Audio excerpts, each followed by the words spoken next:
않습니다. 예. 다른 교회에 자주 청함을 받아가면 항상 마이크 높이부터 조절을 해야 됩니다. 뭐 요즘은 아주 큰 편이 아니지만은 1950년대 태어난 사람 치고는 조금 큰 편입니다. 우리 김효성 목사님과 1997년부터 2000년 여름까지 한 3년 가까이 한 교회를 섬겼습니다. 세월이 그 사이에 많이 흘렀습니다. 하도 오래돼가지고 지순지 승찬인지 기억이 안 나요. 진주 어디 비싸지 않은 뷔페에서 돌잔치 해서 제가 축금을 이렇게 조금 전달했던 기억이 엊그저께 같은데 벌써 세월이 많이 흘렀습니다. 우리 김 목사님께 소개해 주신 것처럼 저는 사천시에 있는 사천 교회를 22년간 담임하다가 조기 은퇴를 하고 우리 총회 세계 선교회에서 명예순회 선교사로 임명을 받아서 1년에 한 4차례 정도는 평균적으로 선교지에 나아가서 사역을 합니다. 그동안에 선교지 한 5개 정도의 교회당을 건축을 했습니다. 우리 김 목사님 그렇게 소개하고 제가 스스로 또 소개해도 우리 꿈이 있는 교회 성도님들은 키는 작으나 배포가 크신 우리 김 목사님을 닮아서 워낙 통이 커져서 안 놀라는데 요즘은 한 교회도 담임하기 어려운데 혼자서 4,000교회를 담임했는데 얼마나 제가 힘들었겠습니까? 감사하게도 사천교회 역사가 설립 117년이 되었습니다. 최초로 제가 원로 목사로 추대를 받았습니다. 제가 우리 김 목사님과 함께 진주교회에서 사역을 할 때에 사천교회 목사가 공석이려서 저를 청하는데 저는 어디 머리 뒤밀고 이력서 내고 선보고 그렇게는 청빙을 받고 싶지 않았는데 아무튼 사천교회에서 그 전에 재직 여전도의 헌신예배에 설교를 한번 하러 간 적이 있는데 그것을 선본 것으로 장로님들이 대신하고 저를 만장일치로 청빙을 해 주셨는데 당시 우리 김 목사님과 더불어 모시고 있던 진주교회 담임 목사님 총회 부총회장이셨고 그 다음에 총회장이 되셨는데 비롯해서 노회의 모든 목사님 모든 장로님들이 제가 사천교회 부임하는 것을 쌍수를 들고 환영한 게 아니라 반대를 했습니다. 이유는 우리 진주노회 안에서 그 교회는 오래도록 문제 있는 교회, 어떤 목사도 부임을 하면은 위임을 받고도 3년을 넘기지 못하고 다 쫓겨나는 교회였기 때문입니다. 전 세계 장로교 역사상 전에도 없었고 앞으로도 없을 전무후무한 기록을 가지고 계신 그 김동건 목사님이 진주 노회 노회장을 혼자서 무려 10번이나 하셨는데 그분이 저에게 말씀하시기를 내가 노회장 10번 하면서 제일 골치 아팠던 게 사천교회고 설교 잘하는 목사 보내봤지만 안 되고 싸움 잘하는 목사 보내도 안 되고 얼굴 잘생긴 목사 보내도 안 되고 결국에는 그 앞에 있던 목사도 스스로 견디다 못해 사임을 하고 나갔는데 이래저래 살펴보아도 정 목사가 가가지고 도저히 감당하기 어려운데 가지 말라 그 말씀을 하셨습니다. 그러나 하나님께서 또 사천교회를 통해서 저를 부르셨으니 거기도 하나님의 교회인데 아무도 목자 없는 그런 양떼처럼 버려둘 수 없으니 저라도 가겠습니다. 어려운 교회인 줄을 소문들을 알지만은 알고 맞는 매가 더 낫지 않겠습니까? 그랬습니다. 그랬더니 어느 날 밤에 당시 우리 진주 노회에서 연세가 제일 많은 박 목사님이라는 분이 전화를 하셨어요. 지금 이제 천국 가셨는데 김동건 목사님 얘기를 들으니까 가지 말라 해도 간다고 젊은 사람이 고집을 부린다는데 거기가 어딘 줄 알고 가려고 하느냐. 그분의 표현은 그대로 전달로 거기 간다는 것은 호랑이 아가리에 대가리를 집어넣는 처사인데 당신이 거기 가서 6개월만 버티면 내 손에 장을 치시겠다. 그렇게 말씀을 하시더라고요. 제가 22년 있었으니까 6개월마다 손가락 장을 지졌으면 10손가락, 10발가락 다 지지고도 뭐 부족했을 텐데 뭐 그분 이미 천국 가셨습니다. 아무튼 말도 많고 달도 많고 어려움도 많고 목회자의 땀과 눈물과 피를 흘리게 만든 교회였지만은 특별히 잘하는 것도 없는 제가 그 교회 역사상 처음으로 3년을 넘기고 5년을 넘기고 10년을 넘기고 20년을 넘기고 22년을 사역을 했습니다. 하나님의 은혜가 아니고서는 달리 말을 할 수 없습니다.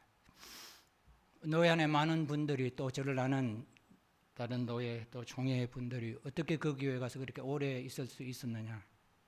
제가 그렇다고 뭐 장로님들에게 지금은 장로가 10명입니다만은 제가 처음 갈 때 6명이었는데 시무장로가 뭐 장로님들에게 제가 뭐 잘 보이기 위해서 손을 비비거나 한 것도 없고요. 저는 처음 부임할 때부터 신방 목회 안 한다라고 장로님들에게 선언을 하고 갔습니다. 열심히 신방 위주로 목회하기를 원한다면 다른 목사를 청빙하는 게 좋겠다 그랬습니다. 제가 진주교회에서도 담임 목사님을 대신해서 행정적인 여러 가지 일들을 책임지면서도 또 부지런히 신방을 다녔습니다. 제가 인천에 어느 부목사로 있을 때 하루에 10집 이상을 무조건 신방하고 신방 보고서를 각 집집마다 6하 원칙에 의해 가지고 보고서를 써야 됩니다. 그 목사님이 북에서 내려온 분인데 얼마나 철저하게 신방 보고서를 요구하는지 갑돌 집사 집에 오늘 신방을 갔다 그러면은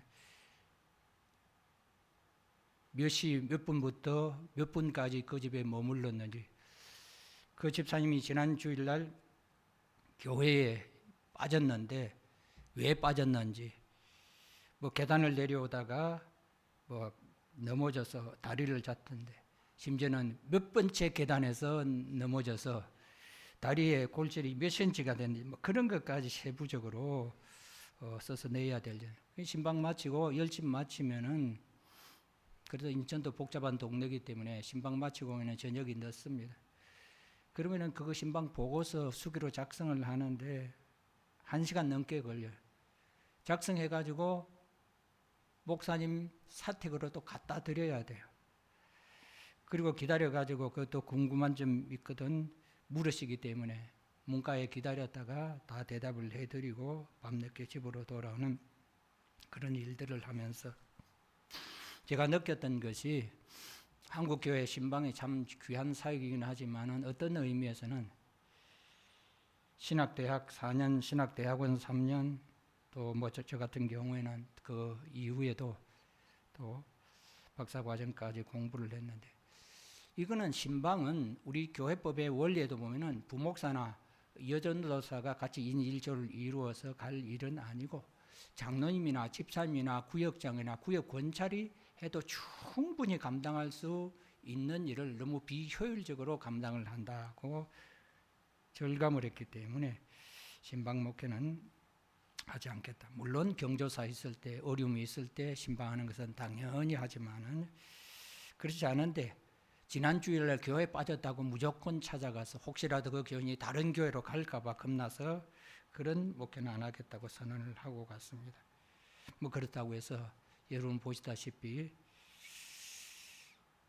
뭐 제가 인물이 잘생긴 것도 아니고 설교를 잘하는 것도 아니고 그럼에도 불구하고 제가 부임할 때에 한 150명 정도 교회가 이제 출석을 하고 있었고 한 1년에 1억 5천만 원 정도. 그 중에서 제가 제일 관심 있게 살펴본 것이 1년에 들어온 선교 헌금이 얼마인가를 살펴보았는데 왜냐하면 제가 부임할 때부터 선교 중심적인 목회를 하겠다고 선언을 하고 갔기 때문에 살펴봤더니 1년에 선교 헌금이 1억 5천 총 예산 가운데 400만 원 들어온 것을 전에 확인을 했습니다.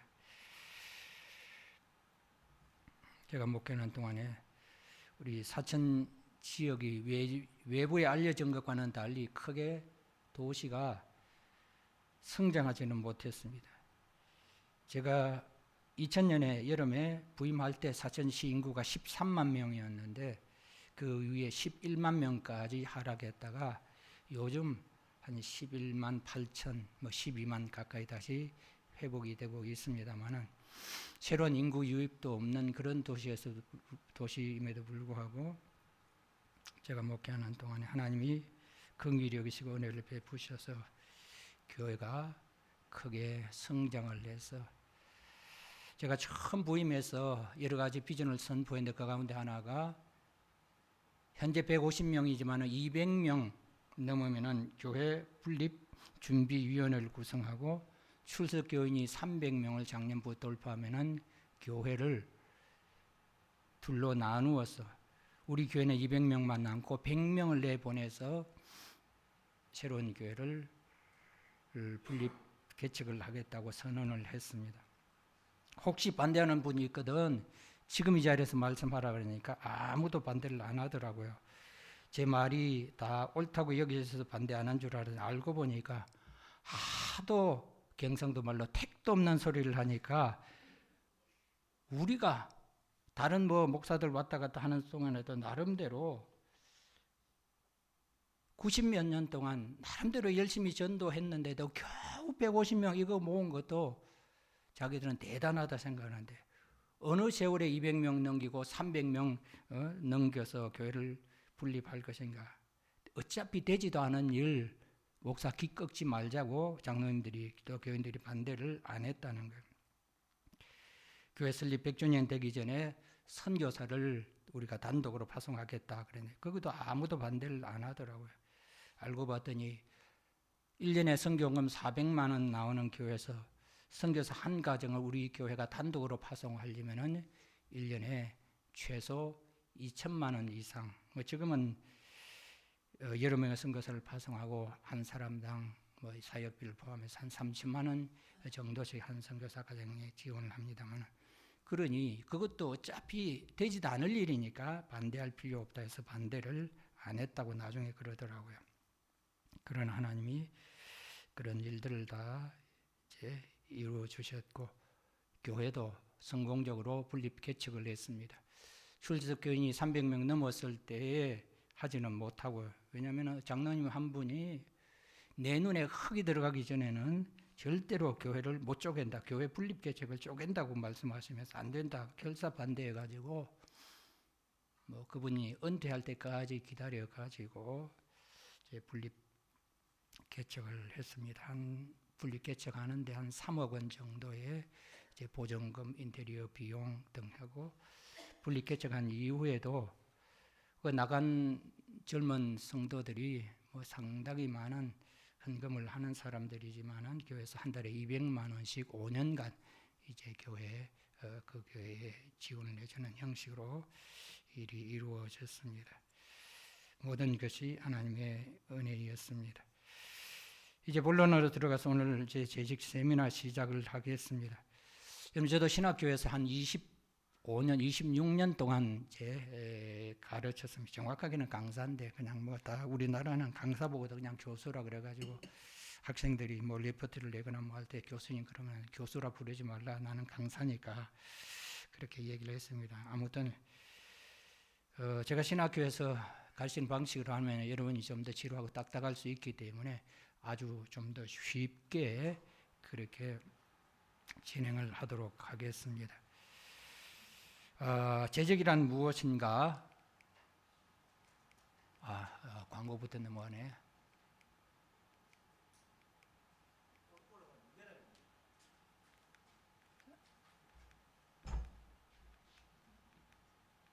이게 역시 남의 집에 오면은 방송실 첫 페이지 재직이란 무엇인가 펴주세요.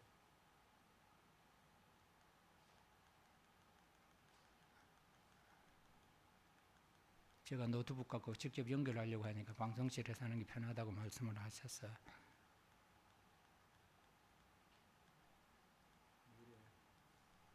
이거는 예배 순서만 나오네. 나셔야겠는데요.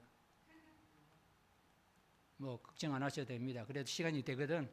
예, 제가 다 밑으로 엔터.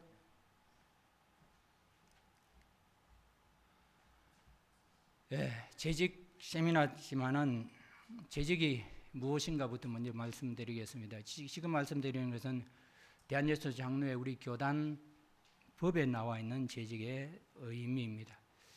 교회의 직원이라 그렇게 표현해요. 직원이랑 뭐 회사의 직원, 뭐 월급 받고 일하는 게 아니라 교회에서 직분 받은 사람들을 우리 교회법에서는 직원이라 직분을 받은 멤버, 그래서 직원이라 표현합니다. 뭐 목사, 전도사, 장로, 권사, 안수집사, 서리집사까지를 재직이라 우리 교회법에는 그렇게 명시를 하고 있습니다. 그러나 오늘 재직 세미나에 뭐 서리집사의 직분을 받지 않은 분이 있다 할지라도 그러면 나는 상관없겠네, 그렇지 않습니다. 신약 성경적 의미에서 베드로전서 2장 9절에 보면은 모든 성도들을 가리켜서 택하신 족속이요 왕 같은 제사장들이요 거룩한 나라요 그의 소유가 된 백성이라 그렇게 말하고 있습니다. 우리 모두가 하나님 나라의 비밀을 맡은 자들이요 또 그리스도의 일꾼이 되었습니다. 그리스도의 일꾼, 하나님의 비밀을 맡은 자에 대해서는 나중에 중간에 더 자세히 말씀을 드리겠습니다. 어쨌거나 교회법상의 이 재직은 이렇게 6직분으로 분류가 되어 있는데 크게 2가지로 분류가 됩니다. 첫째는 항존직이 있습니다. 항존직은 목사와 장로와 안수집사, 그리고 제가 권사는 색깔을 다르게 한 데는 좀 이따 설명드리겠습니다. 그 다음에 임시직은 전도사와 서리집사입니다. 여기 항존직이라 하는 것은 그 사람이 목사가 되면은 죽을 때까지 그 직분을 수행을 한다, 그런 의미가 아니고, 또 장로가 되면은 죽을 때까지 은퇴하지 않고 장로가 사역한다, 그런 뜻이 아니고 지상에 있는 주님의 몸된 교회에 반드시 있어야, 항상 존재해야 될 직분이 목사와 장로, 우리 교단 헌법에는 집사라 되어 있는데 집사는 서리집사와 혼란이 있으니까 그냥 안수집사 혹은 시무집사라 그렇게 표현을 합니다. 권사는 왜 색깔을 저게 다르겠냐? 권사는 전도사나 서리집사처럼 그 직분에 시무 연한이 따로 정해져 있지 않고, 목사나 장로 안수집사처럼 우리 교단은 만 70세까지 71세 생일 전날까지 교회마다 조금씩 적용을 다르게 합니다만은 그렇게 시무를 하되, 이것은 안수 없는, 안수를 받지 않는 종신직이라 그렇게 되어 있기 때문에 원래는 이 권사도 임시직으로 그렇게 분류가 되어 있었지만 지금은 안수 없는 종신직으로 분류를 하면서 지금 항존직의 한 부류에 포함을 시킬 수가 있습니다.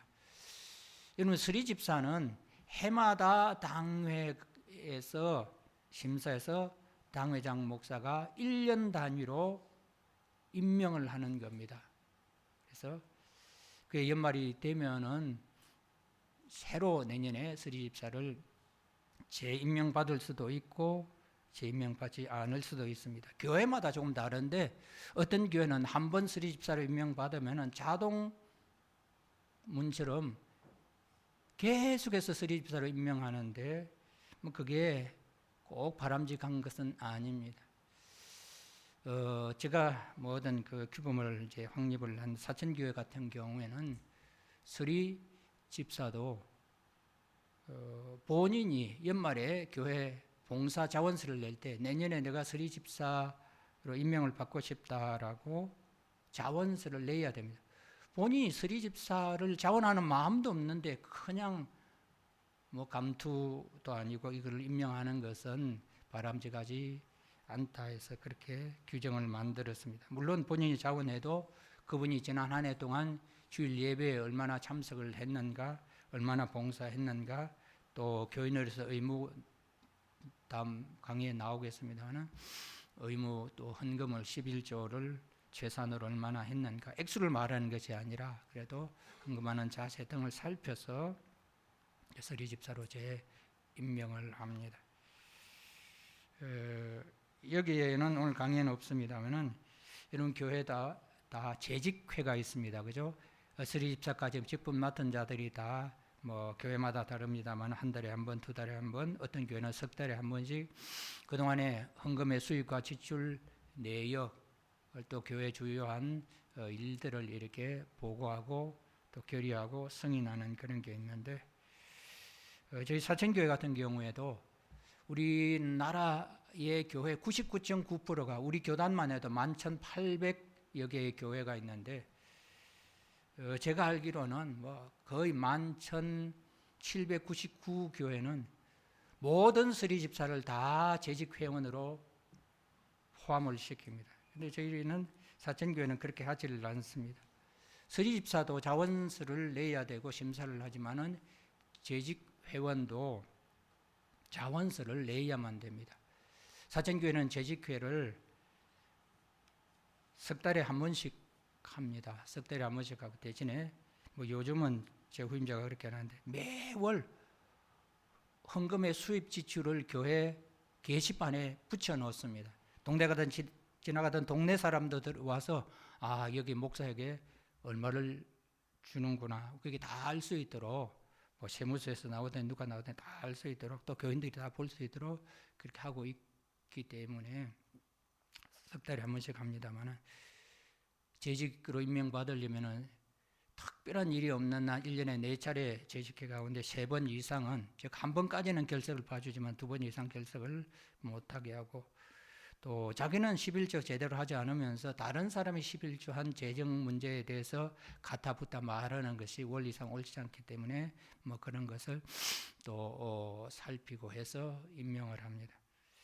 우리 김효성 목사님 기억하실지 몰라도 그 당시로는 제가 부목사로 선임 부목사로 우리 또 김효성 목사님 당시 전도사로 있던 진주교회 같은 경우에는 한 1,200명 정도 가장 많이 출석할 때 당시 1,200명 정도 교인이 출석하는데 재직 회원이 900명이 넘었습니다. 전 교인이 재직 회원입니다.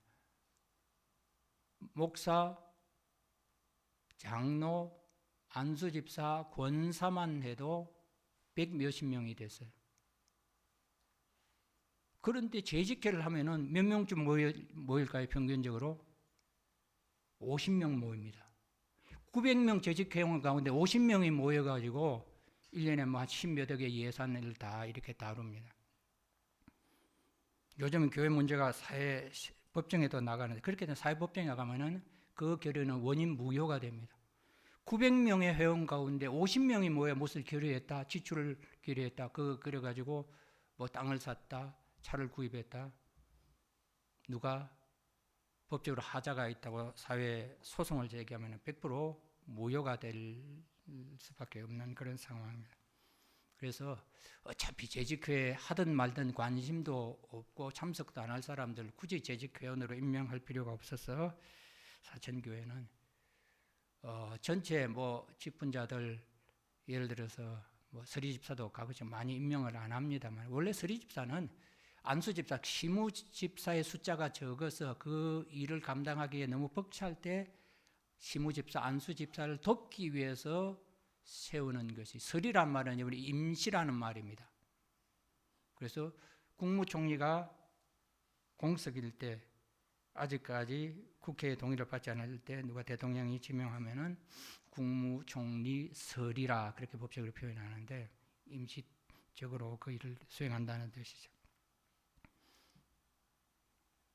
그래서 뭐 서리집사도 지나치게 많을 필요가 없습니다. 그래서 관심 있고 참여할 의지가 있는 사람들만 그렇게 재직으로 임명하는 것이 더 합당하고요. 자, 왜 재직을 세우는가? 여러 직분자들을 세우는가? 여러분 교회를 가서 그리스도의 몸이라 그렇게 표현을 하고 있습니다. 뭐 여러 가지 신학적 의미가 있지만은 시간 관계상 자세히 말씀은 안 드리겠습니다. 그리스도의 몸된 교회가 다양성과 통일성. 이 다양성과 통일성이라는 말은 어떤 면에서는 좀 충돌할 수도 있습니다. 다양성은 우리 사람이 김씨, 성씨, 박씨 또 성이 많고 생긴 모양도 다르고 성격도 다르고 그렇게 다양한 것처럼 교회도 다양한 사람들이 모여서 주님의 몸된 교회를 이룹니다. 인간의 몸에도 머리가 있고 눈, 코, 입이 있고 손이 있고 발이 있고 또 손가락도 다 크기와 모양이 다르지 않습니까?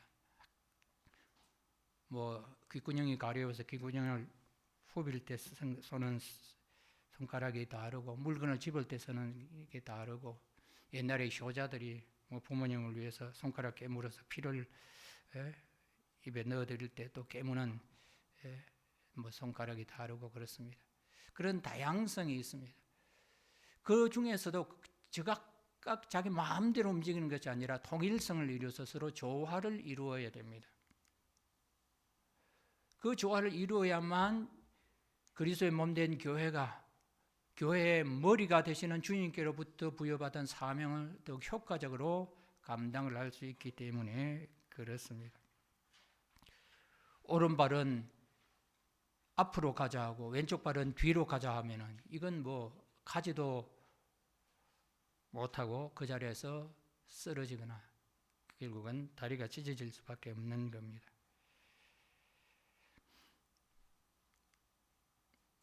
재직 그러면 훈련의 목적이 무엇일까요?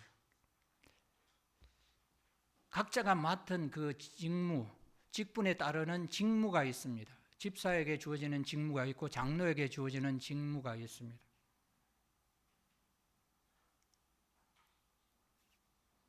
그 직무 수행을 위해서 재직 훈련이 반드시 필요합니다. 훈련받지 않는 재직은 교회에서 구경꾼 혹은 말꾼이 될 뿐입니다. 제가 처음에 우리 사천교회 부임했을 때 일꾼은 거의 찾아보기 어렵고 구경꾼, 말꾼들로만 가득했습니다. 한 달에 한 번씩 재직회를 하는데 재직회 한 번 하면은 기본 2시간을 하는 겁니다. 배도 안 고픈지 밥 먹으러 가야 되는데 교회 식당에 밥을 먹어야 되는데 밥 먹으러 간 거 재직회를 2시간씩 하는데 너도 나도 서로 손을 들고 한마디씩 하겠다고. 그런데 집사에게 주어지는 직무가 다르고 장로에게 주어지는 직무가 다른데 자기 어떤 직분의 그 영역 밖으로 벗어나서 한마디로 말하면 자기 잘났다고 너도 나도 손들고 떠드는 겁니다. 제가 첫 번째 재직회 때는 가만히 지켜만 봤습니다. 제가 그때 사회를 보면서 저도 이런저런 소문을 들었는데 오늘은 원래 하던 대로 여러분 한번 해보십시오. 제가 오늘 지켜보고 말미에 제가 방안을 제시하겠습니다. 한 2시간 넘게 갑론을박하는데요. 누가 한 사람 말하면은 그 말이 땅바닥에 떨어져 흥부들까 봐 얼른 다른 사람이 나서서 반박을 하고 특히 장로님들이 무슨 말을 하면은 집사들이 벌떼같이 들고 나서 장로님들을 공격을 하는 겁니다. 위아래도 없는 겁니다. 장로님들이 그래도 교회를 오랫동안 섬겼고 연세도 더 많고 경험도 더 많은데 그래서 제가 이제 2시간 넘게 하다가 이제 여러분 배고프니까 오늘 이쯤 합시다. 중요한 안건도 아니니까 그만합시다 하면서 제가 이런 얘기를 했습니다. 다음 달 재직회부터는 재직회 직무에 관한 것 외에는 발언권을 제가 주지 않겠습니다. 누구든지 발언하려면 반드시 먼저 손을 들고 발언권을 얻은 다음에 3분 이내로만 발언을 해야 됩니다. 발언권을 얻지 않고 함부로 발언하는 사람은 퇴장을 시키겠고 발언권을 얻어서 3분을 넘기는 사람은 그날 회의 끝까지 더 이상 발언권을 주지 않겠습니다.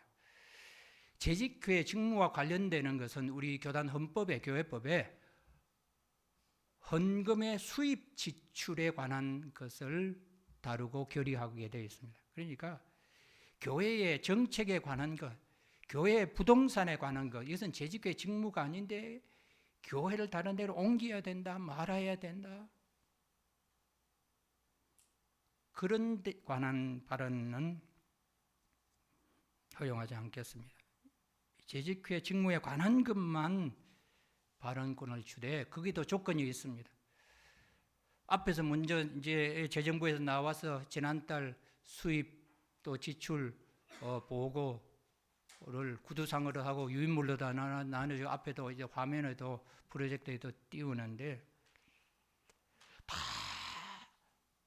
초등학교만 나왔으면은 산수 배웠으면 초등학교 4학년 정도만 되면은 산수해서 다 알 수 있는 거 컴퓨터로 다 합산 계산된 거니까 거기서 합산이 맞나 안 맞나 계산할 필요도 없고 했는데 재직회 직무가 아닌 그것은 발언 원천적으로 해서는 안 되고 재직회 직무에 관한 걸 할지라도 정말 이해가 안 되는 것만 손을 들고 질문을 해라.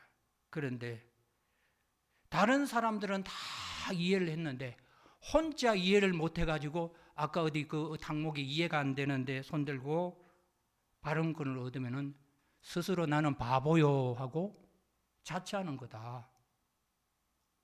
여기 초등학교 안 나온 사람 아무도 없지 않냐. 그러니까 혹 모르고 궁금한 게 있거든.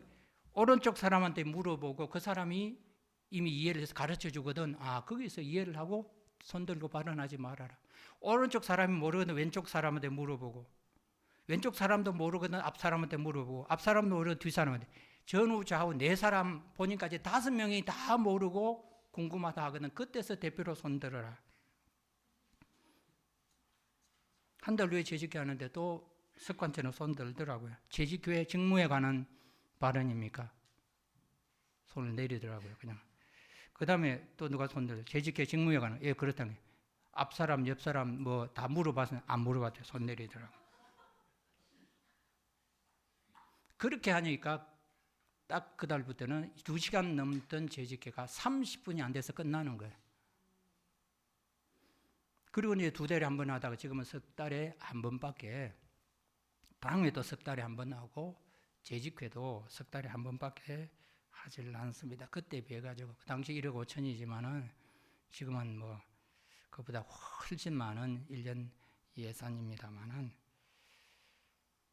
뭐 재직회 앉아가지고 꼭 이렇게 핸드폰 계산기 두들겨 보는 사람이 있어요. 사천교회는 아예 회계장부가 없습니다.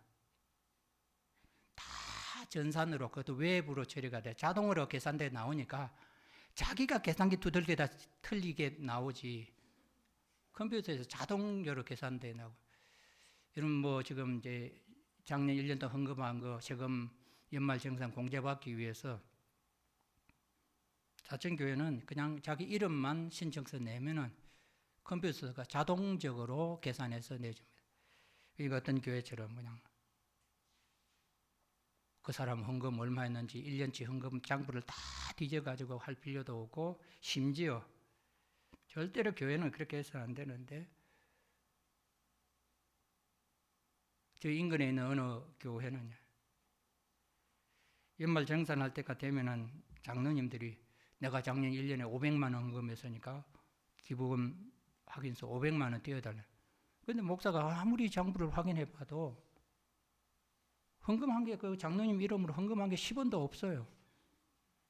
그래도 헌금 내역이 없는데 왜 그래? 아, 내가 익명으로 무명으로 했다는 거예요. 이런 그 법적으로도 무명으로 한 것은 내가 이름을 밝히지 않는다는 것은 앞으로 거기에 대한 확인서도 받지 않겠다는 뜻이기 때문에 무명으로 헌금을 했는데 만약에 세무서에서 이 기부금 영수증이 맞는지 안 맞는지 확인 조사로 나오면은 무명으로 헌금한 사람 했는지 안 했는지 그것도 정확하게 모릅니다만은 설령 했다 할지라도 그렇게 띄워주면은 교회가 법적으로 그걸 띄워준 담임 목사가 형사 처벌을 받고 교회도 추징금을 내야만 됩니다. 하여튼 그렇게 제대로 훈련받지 않은 재직이 있으면은 구경꾼 말꾼들만 많아서 교회가 더 힘들어집니다. 두 번째는 교회의 성장을 위해서 재직 훈련이 반드시 필요합니다. 참 요즘 코로나 시대 이후에 우리 한국 교회가 어려워졌습니다. 앞 정부에서, 문재인 정부에서 코로나를 빌미로 현장 예배를 하지 못하도록 그렇게 막는 바람에, 그리고는 뭐 어떤 몇몇 교회들이, 심지어는 이단들이, 신천지가 된 이단들이 그 지시를 어기고 모인 것을 마치 정상적인 교회가 그런 것처럼 침소봉대하고, 뭐 제 컴퓨터에 자료가 많이 있습니다만, 심지어는 전라도 어떤 절에서 모여가지고 빽빽하게 모여가지고 법회하고 있는 그거 뉴스에는 교회가 했다고 그렇게 뉴스를 내보냈습니다. 코로나 기간 동안에 절에서 아무리 수백 명, 수천 명 모여 법회를 해도 정부에서, 지방자치단체에서 전혀 제지를 하지 않았습니다. 오로지 교회만 항상 와가지고 모였는지 안 모였는지 뭐 감시하고 뭐 앞에 뭐 막을 쳤는지 안 전적하고 그랬죠. 아무튼 코로나 시기를 거치면서 한국 교회가 굉장히 어려워졌습니다. 제가 선교제 관여할 때는 우리 서부 경남 지역의 9개 시군에 있는 미자립 교회, 농어촌 교회들을 순방하면서 설교를 하기도 하고 목사를 위로 격려하는 일을 하고 있는데, 농어촌 교회가 보면은 2명, 3명 교인 모이는 데가 대부분입니다. 아예 교인이 하나도 없어서 아예 주일 예배조차 드리지 않는 교회들도 우리 진주노회마다 118개 교회 가운데 한 10개 가까이 아예 주일 예배 자체도 드리지 않습니다. 목사 혼자서라도 사모임 앉혀놓고 설교해야 되는데 그걸 안 하더라고요.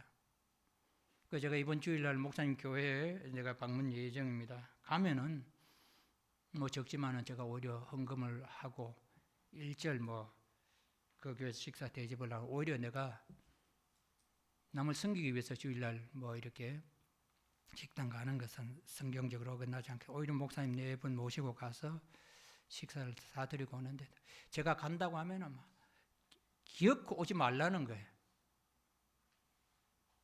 예배를 안 드리는데 내가 온다고 하니까 또 예배 드리는 신용이라도 내야 되니까 오지 말라는 겁니다.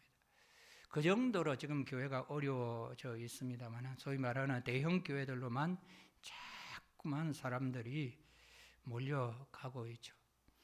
저는 우리 교단에서 현재 제일 큰 서초동 서울의 사랑의 교회 오정현 목사님과 개인적으로 굉장히 가깝습니다. 같이 해외에 행사도 다니고, 그분이 우리 교단 교회 자립 개발원의 이사장을 할 때 제가 실무를 총 책임지는 수석 제가 부이사장을 하기도 하고 그랬습니다만, 개인적으로는 친하지만은 저는 사랑의 교회가 그렇게 수적으로 팽창하는 것은 아주 잘못된 일이라 저는 생각을 합니다. 사랑의 교회를 개척하신 옥하는 목사님이 은퇴하시기 전에 어떤 만난 자리에서 저한테 그런 말씀을 하시더라고요. 목사님 목회 도중에 보람된 일, 기쁜 일들은 무수히 많았겠지만 가장 후회가 되는 일이 있다면 무엇입니까? 제가 질문했더니 주저없이 그 옥하는 목사님 대답하실, 가장 후회가 되는 일은 교회를 너무 크게 성장시켰다는 거예요. 이미 과거로 돌아갈 수 없고 그런 기회 없겠지만은, 예를 들어 하나님께서 나에게 다시 목회할 수 있는 기회를 주신다면은 어떤 일이 있어도 5,000명 이상 모이지 않는 교회로 만들고, 교인이 5,000명 모이면은 그 중에서 또 1,000명, 2,000명 나누어서 보내야 되는데, 그분이 결국 은퇴할 때 사랑의 교회 10,000명 정도 출석을 했습니다. 어떤 사람을 후임자로 할까 고민하다가 결국에는 지금 오정현 목사님을 후임자로 했는데, 오정현 목사님은 돌아가신 옥하는 목사님의 그런 뜻과는 상관없이 소위 말하는 성장주의, 팽창주의를 위해서 지금 본인들의 말로는 등록 교인이 6만 명이고 주일날 3만 명 출석한다는데 그건 뭐 과장된 얘기입니다. 여의도 순복음교회가 뭐 50만 명 등록 교인에 뭐 주일마다 10만 명 모인다는데 그것도 역시 과장된 얘기고요. 왜냐면은 1부 예배부터 10부 예배까지 다 예배를 드려도 그렇게 모일 수가 없어요. 뭐 10부 예배 드리지도 않습니다만. 뭐 제가 볼 때 지금 한 15,000명 정도는 사랑의 교회가 출석을 하는 것 같습니다. 사랑의 교회가 그 현 교회당을 건축하는데 3,000억 원이 들었습니다. 1년에 거기 보면 경비, 청소, 뭐 여러 해서 유지 관리비로 100억 원 이상이 들어갑니다. 3,000억 원을 들여서 지은 교회당도 또 몇십 년, 뭐 50년, 뭐 60년 되면은 또 새로 짓든지 보수, 대대적인 보수를 해야 될 겁니다. 거기다가 여러분들 언론을 통해서 들으셨지만은 도로 밑을 점유했다 해가지고 대법원까지 가서 패소해가지고 지금 5천석 되는 본당의 3분의 1을 다시 메꿔야 되는 그런 위기에 처해 있는데 교회 측에서 판결에 따르지 않고 뭐 계속 이행금만 부담을 하고 있는 상황입니다. 아무튼 교회는 성장하되 우리 인간의 몸도 어린아이가 태어나서부터 계속해서 폭풍 성장을 했는데 키가 어느 정도 또 몸무게도 어느 정도 자라고 거쳐야 되는데 키가 3m, 4m 되면은 이게 어떻게 더 이상 사람이 괴물이 될 수밖에 없습니다. 몸무게가 적당한 선에서 끝나야 되는데 400kg, 500kg 되면은 무릎에 관절에 무리가 가서 본인이 걸어 다니지도 못합니다. 그런 사람은 뭐 차도 타지 못하고 비행기도 못합니다. 성장하되 적정한 규모로 성장하기 위해서 재직 훈련이 필요합니다. 그리스도의 몸으로 교회는 계속해서 성장하되 여기 계속이라는 말, 무한정이라는 말이 아니라 어느 정도 상한선을 염두에 둔 성장을 말합니다.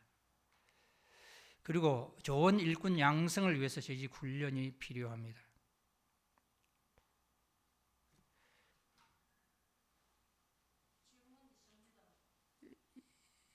예, 지금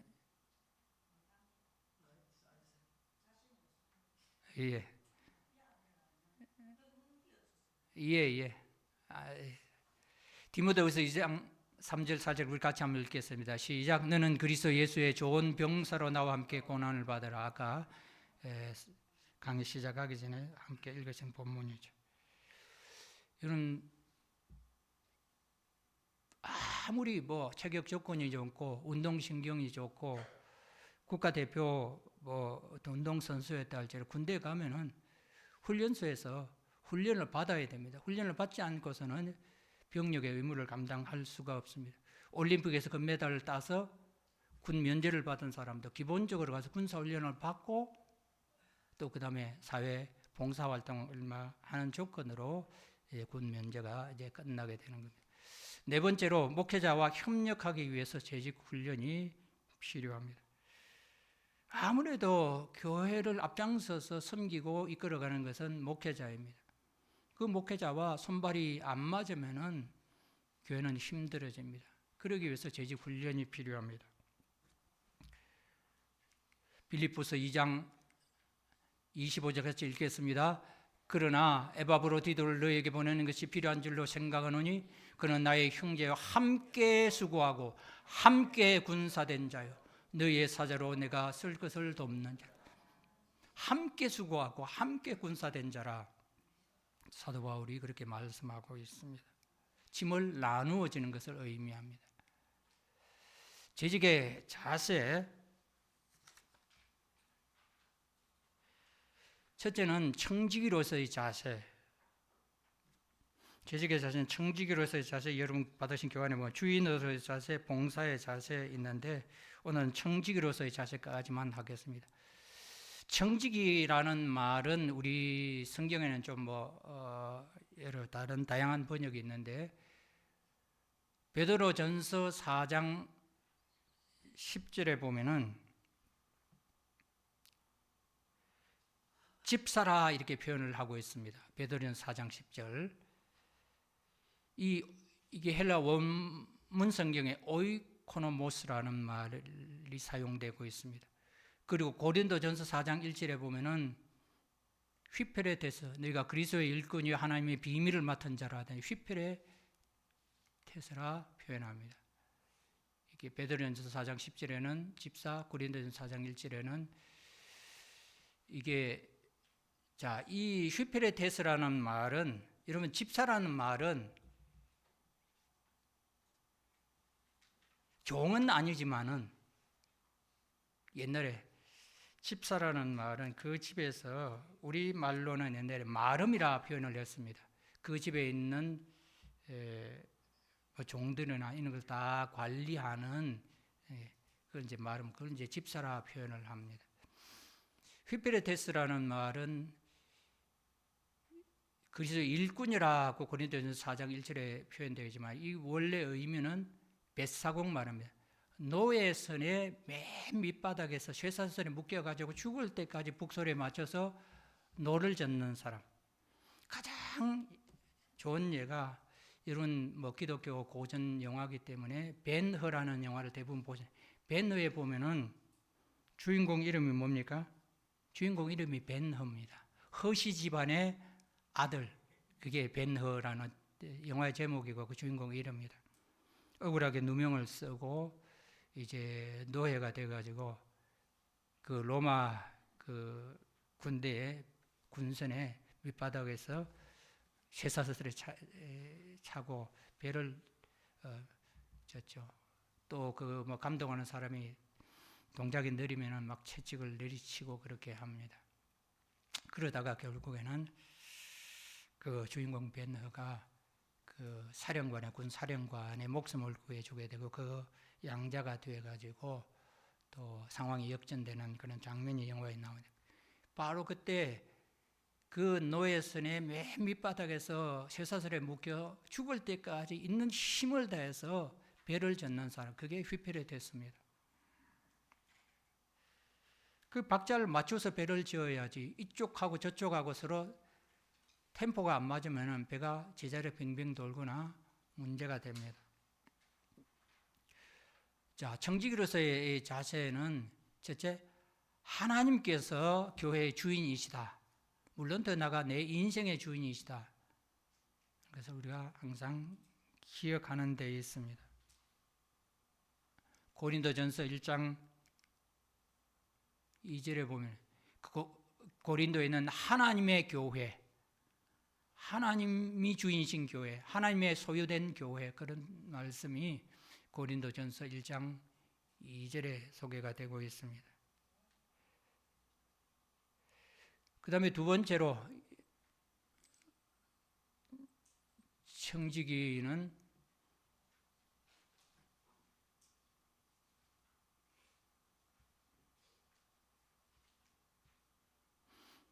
주인이 하나님이시다는 자세가 청지기에 필요하고, 그 다음에는 청지기로서의 나는 맡은 자이다라는 인식을 하는 데 있습니다. 나는 맡은 자이다. 맡았다는 게 원래 내 것이 아닌데 주인으로부터 그것을 잘 관리, 사용하도록 책임이 나에게 부여됐다, 그런 뜻입니다. 고린도전서 4장 2절에는 그리고 맡은 자들에게 구할 것은 충성이니라. 직분을 맡겨주실 때 우리에게 책임도 맡겨주시고 그 책임을 감당할 수 있는 은사와 능력도 하나님 우리에게 맡겨주시는데 그에 구할 것은 충성이라 성경이 교훈합니다. 고린도서 8장 19절에 이뿐 아니라 그는 동일한 주의 영광과 우리의 원을 나타내기 위하여 여러 교회 택함을 받아 우리가 맡은 은혜의 일로 우리와 동행하는 자라 표현을 하고 있습니다. 각각 은사를 받은 대로 하나님의 여러 가지 은혜를 맡은 선한 청지기 같이, 청지기는 하나님 여러 가지 은혜를 맡은 자들입니다.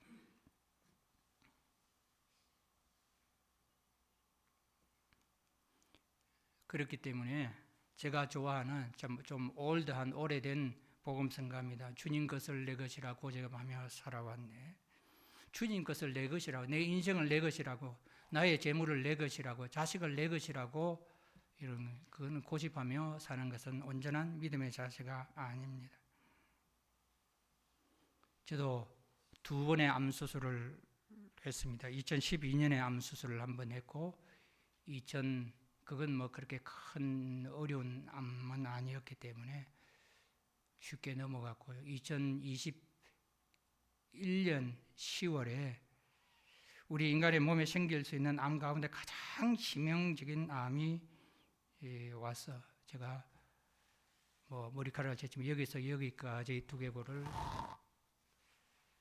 갈라서 안에 있는 한 줄만한 5cm, 7cm 가로 세로 암덩어리를 끄집어내고 방사선 항암 치료를 오랫동안 했습니다. 대학병원 의사는 이 병으로 전 세계에서 가장 오래 산 기록이 18개월이고 보통은 1년을 못 넘기고 수술, 방사선, 항암 다 해도 1년 이내에 죽으니까 뭐 정리할 것 있으면 미리 정리를 하라고 얘기를 하더라고요. 요즘도 제가 2월 26일 날 지금 또 그 의사를 만나러 갑니다만은 만날 때마다 의사가 제가 목사인 줄 압니다. 그분은 교회를 한다. 목사님 기적입니다. 이런 기적이 없습니다. 자기가 논문을 통해서 세계의학계에 이 병으로 수술을 하고 40개월이 넘도록 아무런 후유증, 부작용 없이 살아있는 사람이 있다는 걸 발표해서 이 병에 걸린 사람들에게 희망을 줄 필요가 있다는 말을 늘 반복해서 합니다. 보통 췌장암 걸리면 사람들이 몇 달 안 돼서 죽는데 이건 췌장암보다도 생존율이 10분의 1밖에 되지 않습니다. 이제 그 대통령의 임기가 열흘밖에 남지 않은 미국의 바이든 대통령의 큰아들도 미국의 유력한 정치인이었습니다. 살아있었던 아버지를 대신해서 미국의 민주당 대표로 대통령이 되었을 사람인데 그와 같은 암이 머릿속에 발견되어서 세계에서 가장 암 치료에 탁월한 의료진과 장비를 가지고 있는 게 미국 텍사스주에 있는 MD 앤더슨 클리닉이랑 거기서 치료를 받았지만은 몇 달 만에 죽고 말았습니다. 우리나라의 대표적인 대재벌인 LG그룹의 구본무 회장도 우연히 건강검진 도중에 머릿속에 뭐가 있는 게 발견돼서 확인해 보니까 저와 같은 글리오블라스토마라는 것이 확인돼 가지고 급하게 수술을 했는데 8개월 만에 재발하고 이것은 재발하면 무조건 3개월 후에 100% 사망. 결국은 3개월 되기 전에 수술 받은 지로부터 1년 남짓 만에 세상을 떠나고 말았죠.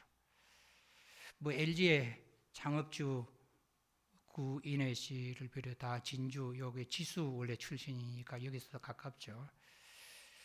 효성그룹의 조홍재 전 창업주나 또 삼성의 창업주 이병철 다 지수초등학교 출신들이라 가지고 참 동시에 그 사람들 지수초등학교를 다녀가지고 묘한 인연입니다만은 뭐 LG가 지금 겉으로 보기엔 잔잔한데 그분이 아들이 없이 갑자기 죽게 되니까 그 구광모라고 현재 LG그룹의 회장으로 되어 있는데 그게 실제 아들이 아니고 양자입니다. 그랬더니 이제 부인과 전 그 구본무 회장의 그 부인과 딸이 있는 딸이 아무 핏줄 안 섞인 아들이 회장직을 물려받으니까 지금 재산 상속 좀 재판 중에 몇 년째 재판 지금 하고 있습니다. 자기들도 유산을 몇 천억씩 물려받았지만 적다는 거예요. 몇 조씩은 최소 받아야 되겠다는 겁니다. 주님 것을 내 것이라 우리가 고집하며 살면은 교회도 자기 마음대로 자기 뜻대로 끌어가려고 하기 때문에 교회가 어려움에 처할 수밖에 없습니다. 이제 네 번째로 청지기는 주인의 뜻에 따라 주인은 자기 마음대로가 아니라 자기 생각대로가 아니라 자기 고집 주인의 뜻에 따라 일하는 자여야만 합니다. 마태복음 24장 45절 46절에 충성되고 지혜 있는 종이 되어 주인에게 그 집 사람을 맡아 때를 따라 양식을 나눠줄 자가 누구냐. 주인이 올 때 그 종이 이렇게 하는 것을 보면 그 종이 복이 있으리라. 여기 충성되고 지혜롭다는 주인의 뜻에 따라서 일하는 사람을 의미합니다.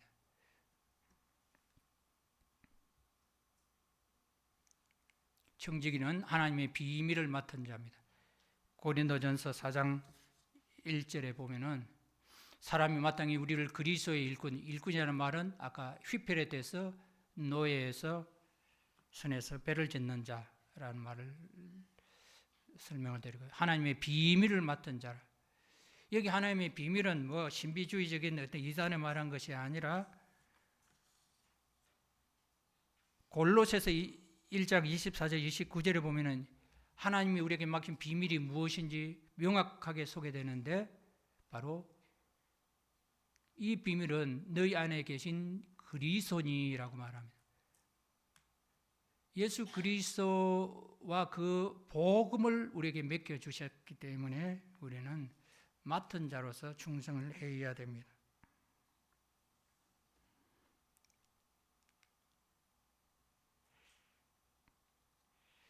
재직은 누구나 전도에 그래서 최우선 순위를 두어야 합니다.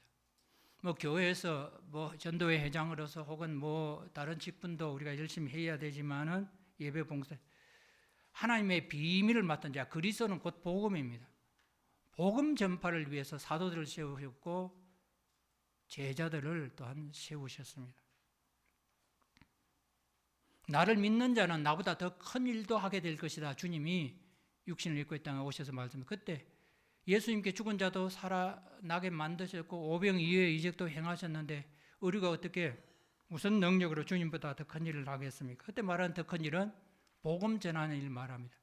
예수님께서는 공생애 3년 동안 우리나라 경상도 크기보다 더 작은 그 팔레스틴 안에서만 하나님 나라 복음을 전하셨는데 너희가 성령의 권능을 입게 되면은 온 예루살렘과 유다와 사마리아와 땅 끝까지 이르러 내 정인이 되리라 말입니다. 그게 더 큰 일입니다. 복음을 전하는 겁니다. 영혼 구원보다 더 시급하고 중요한 일은 없습니다. 제가 목회를 은퇴하면서 교회 안에 사택에 살고 또 목양실을 쓰다가 후임자를 위해서 한 6개월 전에 미리 집을 비워주고 목양실도 비웠습니다. 그 전에 후배들 또 뭐 와서 필요한 책들 뭐 가져가라 했는데 그래도 정리가 안 된 책이 수천 권이라서 그 중에서 내가 은퇴한 이후에도 꼭 볼 책 한 20-30권만 빼놓고 그 재활용센터 저 고물상하는 집사님을 불러가지고 트럭 갖고 와서 다 책을 쓸어 가게 했는데 그 중에 제가 빼놓은 책 가운데가 지금 뭐 시중에 판매하지 않는 책입니다만 26살에 종신대 주식회사 대우에 다니다가 대우에 지금 망했지만 대우에 다니다가 뜻이 있어서 종신대 신대원에 다니다가 연탄 가스 중독으로 26살에 죽은 한 젊은 전도사님에 관한 책인데 그 제목이 영혼 사랑할 시간밖에는 없습니다. 영혼 사랑할 시간밖에는 없습니다. 제가 그 책은 제가 과거에 출판 사역을 하면서 목사나 병신들을 위해서 뭐 쓴 책들이 많습니다만은 제가 쓴 책들도 다 제가 챙기지 못했는데 그 책은 꼭 챙겨가지고 지금도 한 번씩 꺼내서 읽어봅니다. 영혼 구원보다 더 시급하고 중요한 것고 이는 사랑 가운데 가장 큰 사랑이 바로 복음을 전하는 것, 그 영혼을 구원하는 겁니다. 재직의 최우선 사명이 바로 복음을 전함으로 영혼을 구원하는 겁니다. 오늘 여기까지 하겠습니다. 기도하겠습니다.